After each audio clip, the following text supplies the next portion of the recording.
Well, we decided to have a soft opening because there's still construction work going on adjacent to the bridge on the south side. So until that work is finished, we didn't want to publicise it too much. The bridge will be open in the daytime, but it will be closed in the evening and overnight until that final construction work is finished. The main launch of the bridge will be in spring 2023, when there'll be an opening ceremony and a naming ceremony. I was going to say, have you chosen a name for the bridge? The naming process was by public ballot, and that process is now finished. A name has been selected by the public, but that will not be announced again until the new year.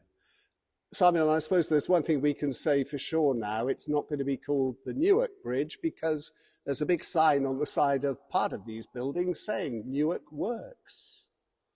I think there were a number of names that had historic reference to the site itself. Newark is one of them, and that name was part of the mix of the competition or the naming ceremony. I think I can't deliberate on whether that was the successful name or not, other than I think I'd like to add that alongside the names that were put forward, the public generated a number of really interesting historical references, and whilst they may not be used on the bridge, there were some really good ideas came out that could be used elsewhere in the development, which we're really pleased with. That's good to hear. Now, I think, having been shown around the regenerated, revitalized works here, that a lot of people in Bath will be very pleased to see what's being done here. And I'm sure there are many people who used to work for Stothert and Pitt who will also be quite impressed by how much of the original works has been retained. Are you guys pleased about that? Absolutely, it looks fantastic, and I'm long enough in the tooth to remember when there were still cranes out the front of the Stothert Works. So to see it brought back into life in the way it has been is absolutely fantastic, and I think when people have a chance to look around when the bridge is properly open and the works are finished, they're going to be hugely impressed. I'm hugely impressed by what the developers have done on the Newark Works site, which has been turned into a fantastic workplace. I think I'd add to that actually that Bath has had very few opportunities to celebrate its industrial heritage. This is one of the few buildings that really did highlight and showcase the industrial activity that Bath contributed to the UK and the world. And I think the regeneration of it and its refurbishment has really struck the right balance between the historic importance of the building and its future use as an employment site. I mean, this site and Bath Quays South can now really accommodate around 1,000 new jobs for the city.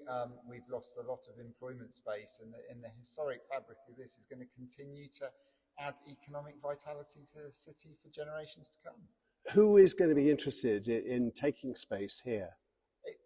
Again, really interesting question. We've had a lot of strong interest from local businesses needing to grow, needing space to grow and develop their businesses. And part of the strategy for Bath Quays was to first of all build space that local businesses could find accessible to stay in Bath and grow in Bath.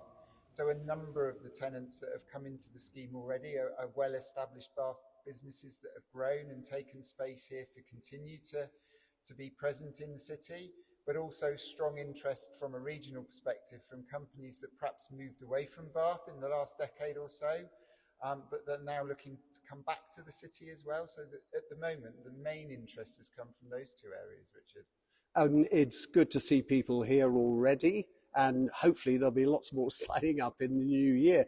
I think this is true, Mark, isn't it, of the office block next door, that we've got local companies in there, and hopefully soon in the new year, other local companies moving in. Yeah, it's a huge amount of positive interest in the new building.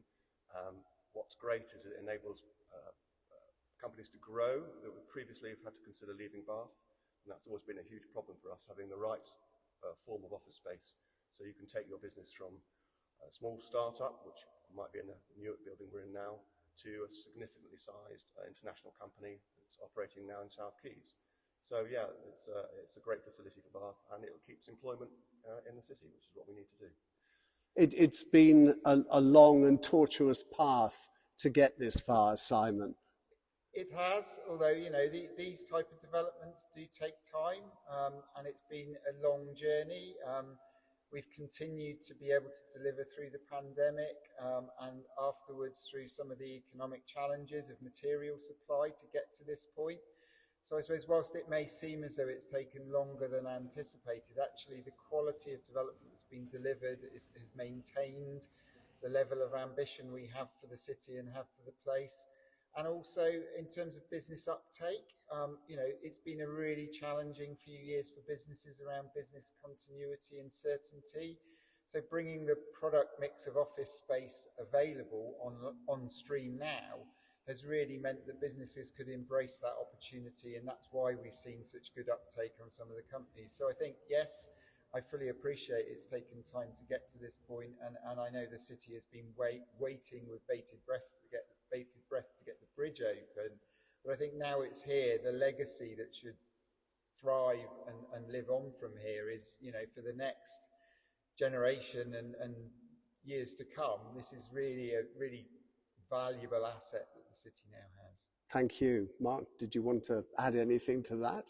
No, I think Simon's got it absolutely right. It's going to be a hugely vibrant new space in the city. We're very excited about it. We're looking forward to having some interesting pop-up activities going on the riverbank to bring the river back into life. And the river in Bath is neglected. Everything faces away from it. It's fantastic to have some new development that's going to face the river and embrace the river. So really exciting times.